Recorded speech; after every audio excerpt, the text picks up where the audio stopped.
porta da frente e sair pela porta de trás.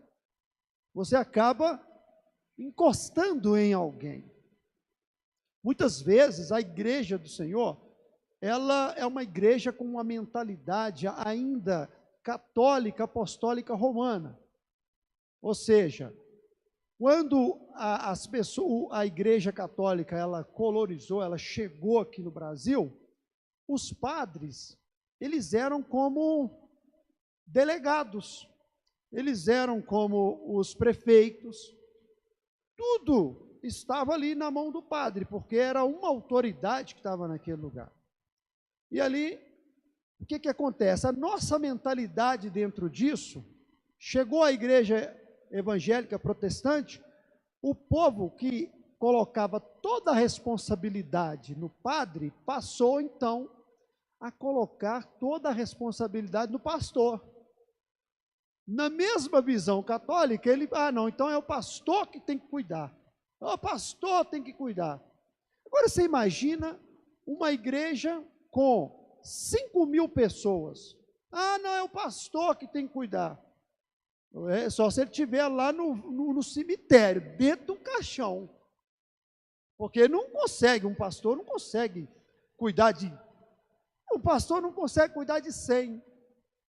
Um pastor não consegue cuidar de 200, de 300, de 1.000, de 500. Não consegue. Jesus, quando ele aplicou o discipulado, ele chegou aqui, ele chamou 12 discípulos. E ele aplicou esse discipulado durante 3 anos. Ele foi aplicando o discipulado, aplicando mesmo. E chegou uma certa hora que ele disse assim: e vocês querem também ir embora? Vocês querem ir embora? Dentro do próprio discipulado dele, ele deu a liberdade para que os discípulos fossem embora. Eu levanto o outro, não tem problema não. Mas eu vou fazer esse discipulado. E aí você vê que Jesus levanta 12 discípulos. E ele trabalha o discipulado. E uma ordem de Jesus, na grande comissão, ele diz assim: ide e fazei o quê? Discípulos de todas as nações. A palavra discípulo estava ali, o nome discípulo estava ali, a ordem discipulado estava ali. Mas isso não chegou à nossa mente, né? Isso não chegou ao Brasil, o discipulado. Chegou ao Brasil o seguinte: o padre manda, o padre faz isso, não é? Tanto que na igreja católica tem aquele, como é que chama aquele negócio que confessa lá, o confessionário, que chama aquilo, né? E ali tinha uma fila de gente que tinha que ali confessar para o padre: olha, padre, eu roubei 3 galinhas lá no meu vizinho, e aí, como é que eu vou fazer? Não, você reza lá 50 Ave Maria, 10 Pai Nosso, e não tem problema não. Aí entrava outro: seu padre, eu bebi cachaça. Não, mas... Era assim que funcionava. Então, aí o que acontece? Imagina, até para um padre isso fica difícil. Então, nós entendemos que essa visão, ela é boa. Se eu multiplicar em 3, em 6, e você multiplicar também, você começar a cuidar de alguém. Você pensar: não, eu também preciso de cuidar de alguém. Nós temos que parar desse negócio: eu quero, ninguém me visita, ninguém olha para mim, ninguém cuida de mim, ninguém... Não, você tem que pensar: eu tenho que criar em mim essa responsabilidade de cuidar de alguém. Será que as pessoas, elas não querem cuidar de ninguém porque elas se sentem tão pecadoras que não quer que a pessoa, ela espelha nela? Então tem que ser só o pastor que tem que ser santo dentro de uma igreja? Não. Você tem que criar essa responsabilidade de alguém se espelhar em você. Responsabilidade. Saiba de uma coisa: todo mundo está te observando. Uns estão dizendo, uns dizem, né? Não vou falar aqui da igreja, mas no meio cristão. Um diz, no mundo, né? Aquele ali é um crente sem vergonha. Não é isso? Aquele ali é um crente que não dá ser crente igual a ele, eu prefiro nem ser. Essas são as expressões que nós escutamos. Isso é uma vergonha para o nosso meio evangélico. Nós deveríamos ser o exemplo em tudo. Nós deveríamos ser exemplo, porque se nós verdadeiramente olharmos para Jesus, nós vamos ver o tanto que a gente está atrasado, o tanto que nós somos atrasados quando nós olhamos para Jesus. Um exemplo é dar a outra face em uma ofensa, dar a outra face. Eu imagino que muitos dos crentes falam assim: eu jamais vou levar desaforo para casa. E aí a palavra de Deus diz que, sendo Deus, não usou por usurpação ser igual a Deus. Antes, negou-se a si mesmo, tomando forma de servo. Olha bem. Então, quando nós olhamos para Jesus fazendo isso, será que nós também não temos que pensar, eu também tenho que passar a me humilhar mais, porque eu estou muito rancoroso, eu estou muito nervoso, eu estou muito tupetudo, eu estou muito eu. Tem até uma música ali que, é lógico que mexer nela não pode, né, que a letra maiúscula começa lá, mas tem uma parte da música, eu falei, esse eu sou ali, só pertence a Deus, tinha que ser eu minúsculo. A música estava lá na letra, eu sou, falei, não, esse eu sou aí pertence a Deus, o nosso tem que ser pequenininho, o ezinho pequeno, e o eu de Deus tem que ser o eu maiúsculo. Então, o negócio do discipulado, por que às vezes não dá certo, Hudson? Porque as pessoas não querem responsabilidade. Você está fazendo discipulado? Quem é o seu líder?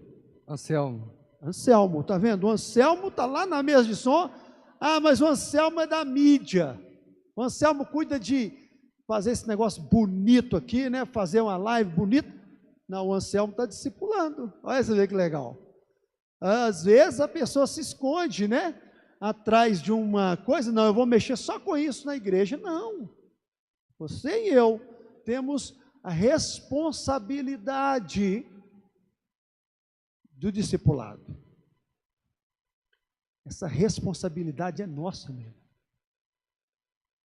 Alguém vai ter que olhar para você. Uma vez, eu estava andando de bicicleta e eu passei, tinha um rapaz sentado dentro do bar. Eu olhei para ele e passou uma mulher que ela estava com um short curto, mas coincidiu de eu olhar para ele. Aí o cara dentro do bar falou assim: ei, irmão! Aí eu parei, voltei com a bicicleta, entrei lá dentro do bar, falei assim: não, você está enganado. Não. Eu estava olhando para esse rapaz aqui, que ele está dentro do bar, e ele está desviado, e conversando com ele. Depois ele me procurou e falou assim: nossa, capaz, eu vou voltar para Jesus por causa daquela atitude que você fez. Só de uma atitude, de eu ter olhado, ocorreu nisso, mas eu não falei, não vou deixar essa impressão. Então nós temos que entender, não adianta você fugir, porque se nós fugirmos aqui, na eternidade nós seremos cobrados o nosso discipulado. Mas pastor, Paulo disse, eu plantei, Apolo regou, mas o crescimento veio de Deus. Isso funciona mesmo, realmente. Um faz um negócio, outro ajuda outro ajuda outro, né? Mas, e a nossa responsabilidade de estar ali cuidando de alguém? Nós não podemos só ficar jogando essa desculpa de que, eu falo. Não, nós temos que focar em alguém, ajudar alguém, firmar alguém. Muitas vezes alguém está precisando que você encoste nele. Ser amigo. Então, nosso objetivo é não deixar que essa igreja vire um grande ônibus, como as igrejas são. Entra pela porta da frente, sai pela porta de trás. Se nós fôssemos olhar hoje, nós teríamos aqui, no mínimo, umas 5.000 pessoas que devem ter passado por essa igreja. Eu imagino. Passou e saiu, passou. Contando lá em cima. Tanta gente já passou. Imagina as igrejas todas se tivessem segurado todo mundo que estivesse passando nas igrejas. Não é verdade? Mas não, nós deixamos essa responsabilidade para o pastor, para o líder de jovens, para a líder de mulheres, para o líder de homens, para a líder de criança. Nós jogamos essa responsabilidade para quem está na frente e ficamos ali no banco. Não, aqui está bom. Aqui está bom. Essa é a responsabilidade que nós temos. Ide e fazei discípulo de todas as nações. E nós estamos, então, trabalhando, já tem aproximadamente 2 anos que a gente está trabalhando no MDA. Eu acho que tem uns 2 anos que nós estamos trabalhando no MDA, ali bem devagar. Nós não estamos fazendo a toque de caixa. Está certo que tem hora que a gente afoba, a gente fica meio ansioso. Eu sou uma pessoa ansiosa. Para mim, eu já estava fazendo tudo correndo, mas graças a Deus, eu tenho uma equipe maravilhosa que Deus me deu. Eu tenho bastante freio de mão, eu tenho embreagem aqui na igreja, eu tenho volante, eu tenho várias pessoas que me orientam aqui, que na hora que eu estou empolgado, calma. Porque pastor, ele é empolgado. Se eu não fosse empolgado também, não adianta. Mas eu tenho uma equipe muito boa que me ajuda, me orienta, e nós ali estamos caminhando. No nosso grupo menor, nós já temos testemunhos de pessoas que estão falando, olha, eu fui assim extremamente abençoado nesse grupo. Já valeu, se eu falar com vocês uma verdade, se ninguém quiser, para mim já valeu o que eu ouvi na nossa equipe. A evolução que eu já vi na nossa equipe, estou muito satisfeito, sério mesmo. Então, se eu manter aquela equipe ali firme, que do jeito que está, nossas reuniões, nossa comunhão, eu já estou feliz. Então, eu te falo com você, tenha pelo menos uma curiosidade em conhecer, em entender, em ver, em falar, Senhor, eis-me aqui, eis-me aqui. Eis-me aqui, envia o pastor. Eis-me aqui, envia o líder de jovem. Eis-me aqui, envia outro. Não envia eu, não. Eis-me aqui. Eu aqui. Porque alguém vai bater na sua porta um dia e vai perguntar, eu quero Jesus. E o que você vai fazer? Eu tenho certeza disso. Que gente vai bater na sua porta, vai chamar você e falar assim, eu quero Jesus. Isso já aconteceu comigo. Pastor Giovanni foi eu estava lá em casa, ele bateu no meu portão, eu quero Jesus. Qual igreja que você vai, pelo amor de Deus, eu preciso de Jesus, eu te observo, eu quero Jesus. E aí, graças a Deus, eu consolidei o Giovanni. Pensa numa consolidação difícil. Pensa numa pessoa difícil. Pastor Giovanni, se você assistir esse vídeo, você foi difícil.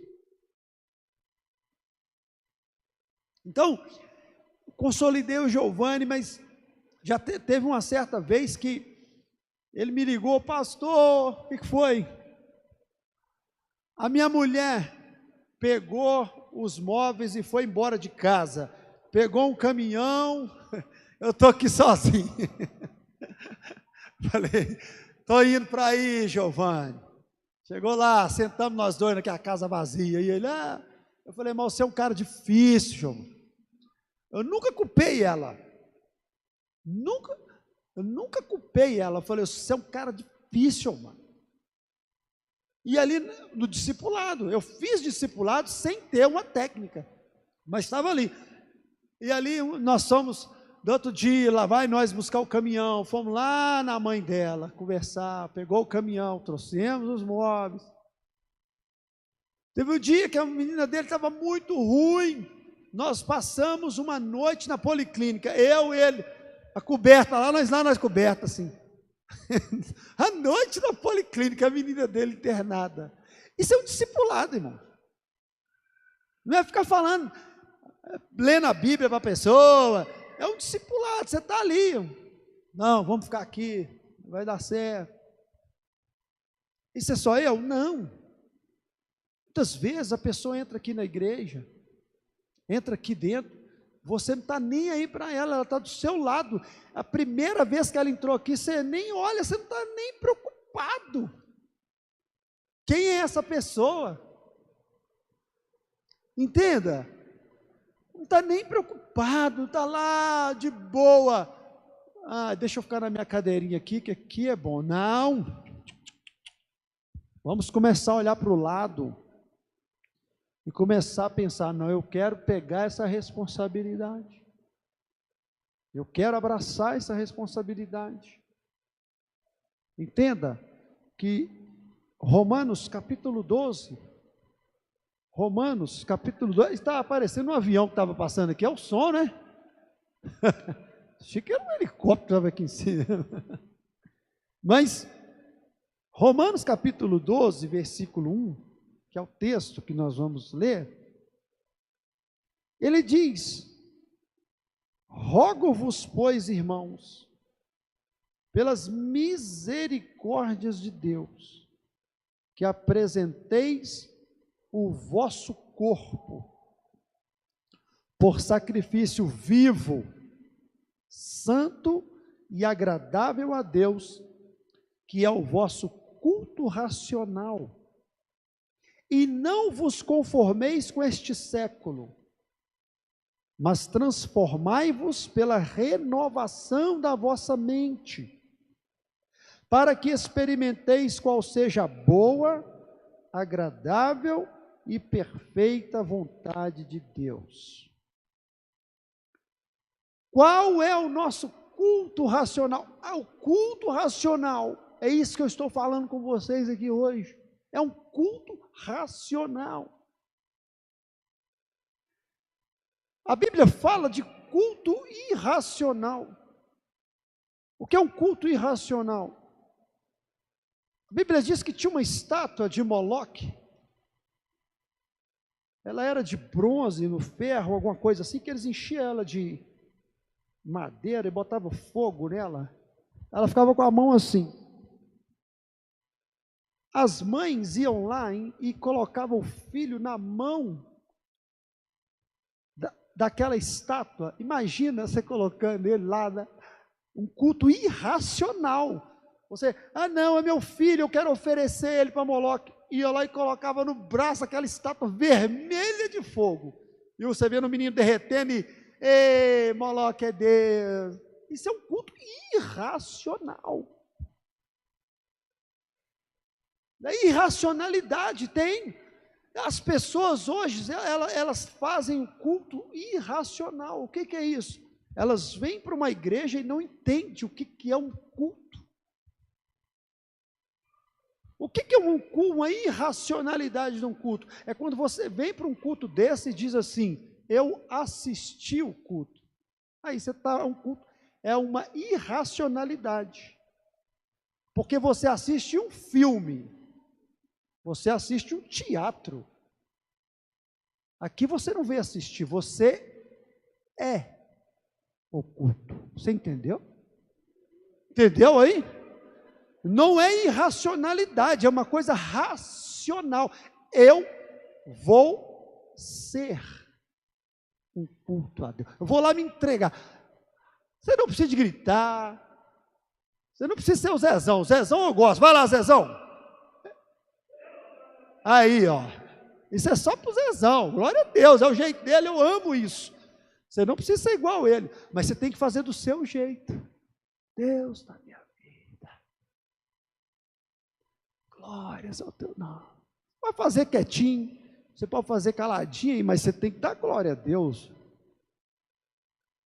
Não pode ser uma irracionalidade. Nós temos que ser racionais, chegar, não, eu vou lá para me entregar, eu vou lá para eu ser, eu vou lá porque eu sou o culto a Deus, eu sou a pessoa que vou chegar. Sem nós aqui não teria culto, irmãos. Sem nós aqui não adianta. Nós estamos aqui para movimentar. Então, o culto racional é um culto inteligente, é um culto com a mente, é um culto que você está fazendo e está entendendo o que você está fazendo. Está entendendo? Quando a Bíblia diz uma coisa interessante, que não é por muito falar que nós seremos ouvidos. Não adianta chegar aqui e ficar falando meia hora, uma hora, não é por isso. Nós temos que pregar uma mensagem de forma que as pessoas vão entender o que nós estamos falando. E nós emprestamos a nossa boca, você empresta seu ouvido e nós vamos entender, olha, realmente, nós vamos entender isso. O que está acontecendo? Por exemplo, oração. A oração, muitas pessoas acham que porque tem que orar 1, 2, 3, 4, 5 horas para Deus ouvir ela. Mas é porque às vezes chega diante de Deus, e chega diante de Deus despreparado para orar. Despreparado, não sabe nem o que vai falar naquela oração, chega, Senhor, meu Deus, não, tem que pensar, Deus, eu vou fazer uma oração nesse sentido, vou orar nesse sentido, vou atacar ali. Quantas vezes nós achamos que ouvir uma música é orar? A gente tem pessoas que acham que quem escutou a pregação o dia inteiro está orando. Tem pessoas que acham que está lendo a Bíblia e está orando. Não, oração é você parou e falou assim, agora eu vou orar. Muitas vezes as pessoas não tiram tempo para orar, não. Não tem tempo para nada, faz aí uma irracionalidade. Eu não tenho tempo, é uma vergonha quando a pessoa diz que não tem tempo para orar. É uma vergonha. Muitas vezes, só de dobrar o seu joelho aqui, ó, você tem que parar, porque você tem que parar. Parou. Agora você vai orar.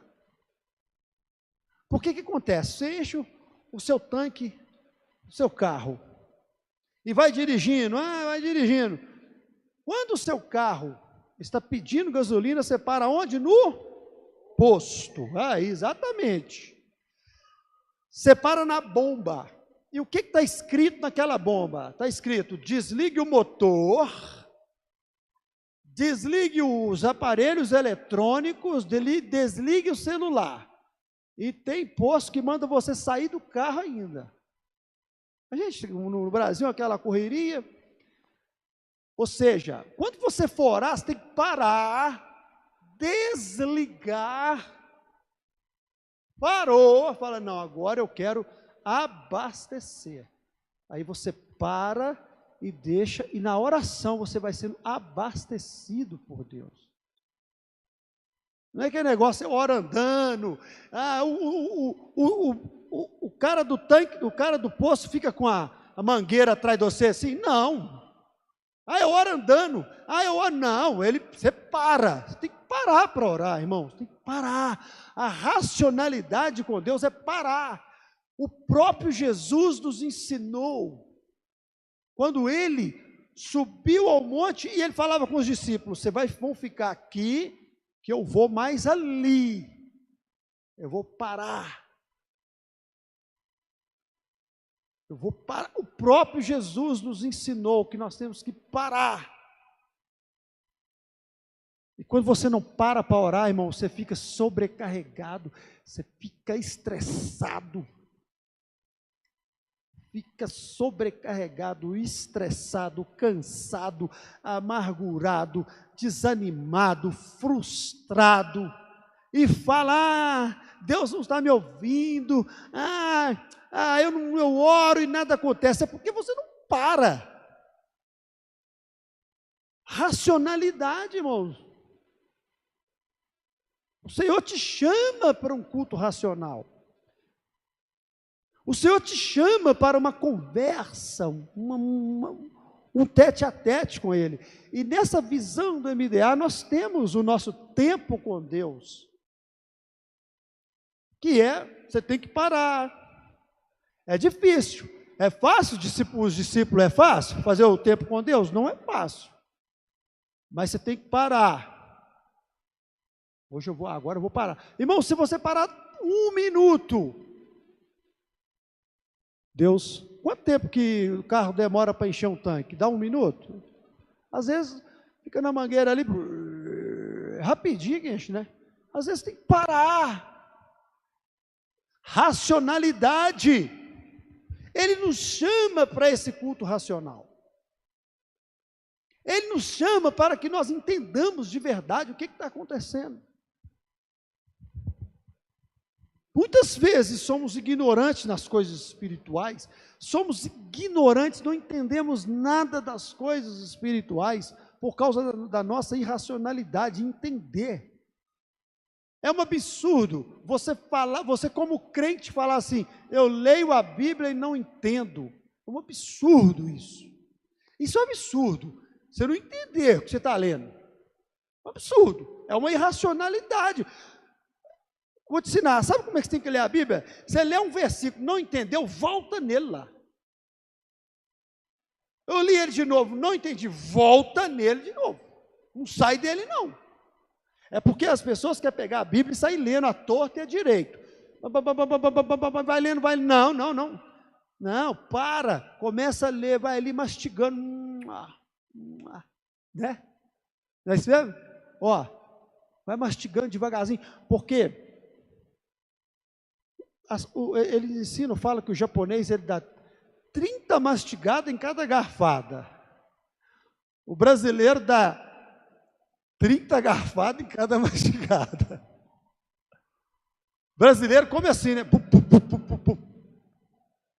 Não, tem que parar. Entenda, faz o seu culto racional. Leia a Bíblia na racionalidade. Leia a Bíblia com ponto, com vírgula, com acento. Você vai entender ela. Você vai ler, aqui, pode ver, versículo 33. Profundidade da riqueza. Ele parou, vírgula. Tanto de sabedoria como conhecimento de Deus. Quão insondáveis são os seus juízos e quão inescrutáveis os seus caminhos. Você vai lendo, delícia, que coisa gostosa. Mas não, ler na irracionalidade é nem ler, é nem entender. Mas, não, eu vou ler isso aqui, eu vou entender. Então, irmãos, o Senhor nos chama para um culto racional. Deus nos chama para um culto racional. Crente, você tem que entender que a sua mente tem que abrir para as coisas de Deus. Deus não está tão longe quanto você pensa. Não, mas Deus não me ouve, parece que Ele não me escuta, parece que Ele está tão longe. Mentira! Ele não está longe. O que nos separa de Deus é os nossos pecados, irmãos. O que nos afasta de Deus são os nossos pecados. Então o que nós temos que fazer? Arrepender. Arrependa dos seus pecados. Culto racional. Pastor, ele não está longe de mim? Não, é os nossos pecados que nos separam dele. Então nós temos que entender, então, eu vou me arrepender. Transformai os vossos risos em pranto. transforma, sinta a sua dor, sinta os seus pecados. Muitas vezes nós estamos insensíveis aos nossos pecados. Infelizmente, nós estamos negligenciando no trânsito, e achando que está certo, nós estamos negligenciando com a justiça e achando que está certo, nós estamos falando mal do nosso irmão, longe da presença dele e achando que está certo. Eu falei de uma pessoa essa semana,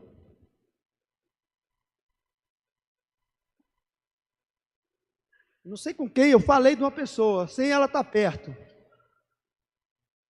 Aí, quando eu cheguei perto da pessoa que eu falei dela, Deus é maravilhoso demais. Ele falou assim: olha para lá para a pessoa, você falou mal dela essa semana. Eu falei, e ela não estava presente. Eu falei 2. É o culto racional. Ele me chamou a atenção. Ele disse: quando você fala mal do irmão, você fala mal da lei. Você é um juiz, você é um julgador. Ele me chamou a atenção. Eu falei, para de falar da pessoa, você já está perto. Isso é pecado. Para, Deus, vou parar não. Você quer me ouvir? Eu vou mexer com você. É o culto racional, gente. Nós temos que sentir os nossos maus. Nós temos que sentir essas coisas. Senão nós vamos ficar insensíveis. Vamos ser pessoas, vamos ser falsos. E aí vai se cumprir o que está escrito na palavra de Deus. Uma coisa muito triste. Muitos serão chamados e poucos serão os escolhidos. Achávamos que estávamos, mas não estávamos nada. Altelina, faz favor, Leila, suba aqui. Eu queria que nós nos ajoelhássemos agora e nós vamos orar. Nós vamos nos arrepender. Hoje é dia da ceia, nós precisamos nos arrepender. Se falou mal de alguém igual eu, vamos arrepender. Vamos parar com isso. Só vergonha, o Espírito Santo está em nós e nós estamos blasfemando. O Espírito Santo está em nós e nós estamos falando mal das pessoas, estamos reclamando, falando mal dos nossos líderes. O Espírito Santo está em nós e nós estamos mandando ele embora com a nossa miséria, com as nossas nojeiras. Vamos chamar a nossa responsabilidade para o culto racional. O culto tem que ser racional. Hoje o Senhor chama-nos para um arrependimento. Vamos orar pedindo ao Senhor arrependimento. Vamos nos arrepender para que nós possamos cear. Pai Santo, Deus soberano e maravilhoso, nós estamos aqui porque nós te amamos, porque nós te exaltamos, porque nós glorificamos o teu nome santo e poderoso. Aleluia. Por isso, ó Pai, nós clamamos a tua misericórdia sobre nossas vidas. Só venha nos conceder, ó Pai, o arrependimento, que nós venhamos nos arrepender de todo pecado, de toda falha, de tudo aquilo que nós fizemos que não foi do teu agrado. Pai, perdoa-nos, ó Deus. Nós declaramos que nós somos pecadores e dependemos do teu perdão. Por isso que nesta noite, ó Pai, sonda os nossos corações, ó Pai, e gera em nós, ó Pai, o arrependimento, e nos dê o perdão e nos purifica de todo mal. Paizinho querido, santifica-nos em a nossa vida para o Senhor. Santifica-nos, ó Pai, para sermos canais de bênção do Senhor. Toma cada família aqui representada, abençoa os lares, abençoa os que estão em casa assistindo este culto, os que estão participando de casa. Ó Senhor, gere o arrependimento também, Pai, que nós venhamos alcançar a graça maravilhosa do Senhor.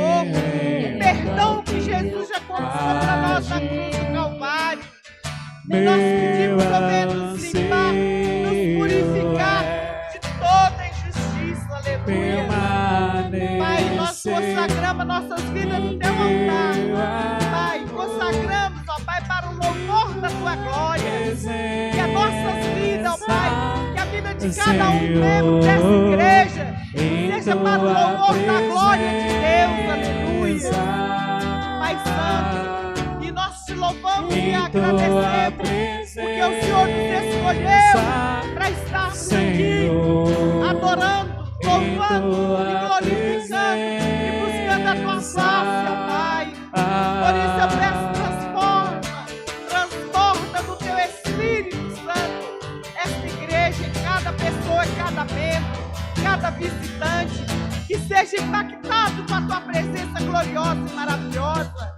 Oh Deus, em nome de Jesus, Paizinho querido, dá cura àqueles que estão sentindo dores, aqueles que estão passando por dificuldades, por luta, pelo deserto. Pai, somente sustentá-los e fortalecê-los no Senhor, ó Pai. Te louvamos em nome do Senhor Jesus, aleluia. Glória a Deus, aleluia. Glória a Deus. O Senhor é muito maravilhoso. Nós estamos aqui para sempre te louvar e te glorificar. Senhor Jesus. Aleluia, glória a Deus. Oh Senhor, nós exaltamos o teu nome, Deus. Bendizemos ao Senhor, Pai, e te pedimos, Deus, nos enche do teu Espírito, do teu amor, da tua graça, da tua unção, Pai, em nome de Jesus. Faça-nos pessoas melhores, pessoas diferentes, ó Pai, que possamos amar o nosso próximo como a nós mesmos, Deus, em nome de Jesus, ó Pai. Que os banquetes que o mundo nos oferece, ó Pai, que nós venhamos a rejeitá-los a todo momento da nossa vida, Pai, em nome de Jesus. Que nós sejamos fortes, ó Pai, que nós façamos como Daniel, Sadraque, Mesaque e Abednego, que nós possamos confiar no poder do Senhor nas nossas vidas, que nós possamos jogar por terra, Pai, tudo aquilo que nos afasta de Ti, ó Pai. Que nós tenhamos comunhão, ó Pai, em nome de Jesus. E que nós sejamos cheios do Teu Espírito, ó Pai. Nos fortaleça, Deus. Nos encha do Teu Espírito, da Tua graça e da Tua unção, Pai. Oh Deus, abençoe, ó Pai, cada um que está aqui presente, cada pessoa que está assistindo, para que nós venhamos a ter o renovo do céu nas nossas vidas, Pai, em nome de Jesus, em nome de Jesus, oh Deus, que nós possamos estar na Tua presença, cheios do Teu Espírito e unção, em nome de Jesus, amém. Tua presença, Vamos nos colocar de pé. em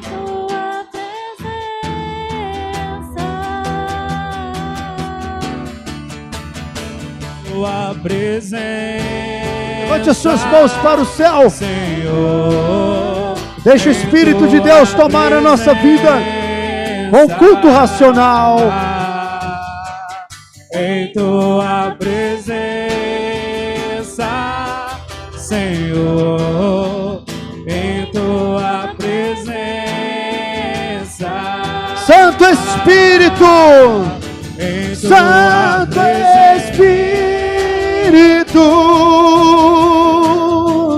eu me rendo ao Teu agir. Meu anseio é permanecer em Teu amor, em Tua presença.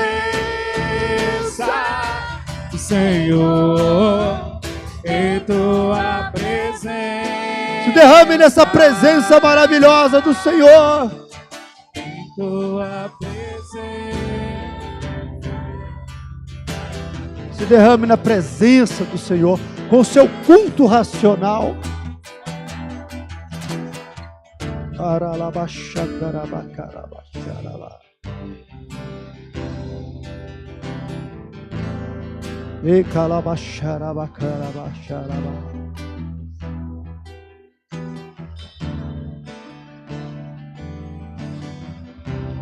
Se você está sentindo mais leve, é porque houve perdão.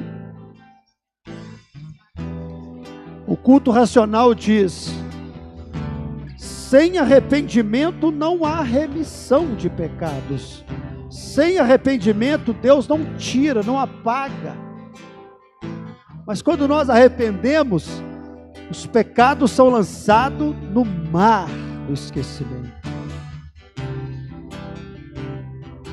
Então a notícia boa para te dar: Deus não quer nem que você carregue seus pecados na sua cabeça. Nós não aguentamos carregar, pois está escrito que Ele levou sobre si as nossas dores, as nossas enfermidades. Muitas vezes a dor que nós sentimos é pecado que carregamos, é coisa ruim que nós carregamos que não é nossa. Ele levou sobre si as nossas dores, Ele levou sobre si tudo que nós, aquela maldição que estava sobre nós.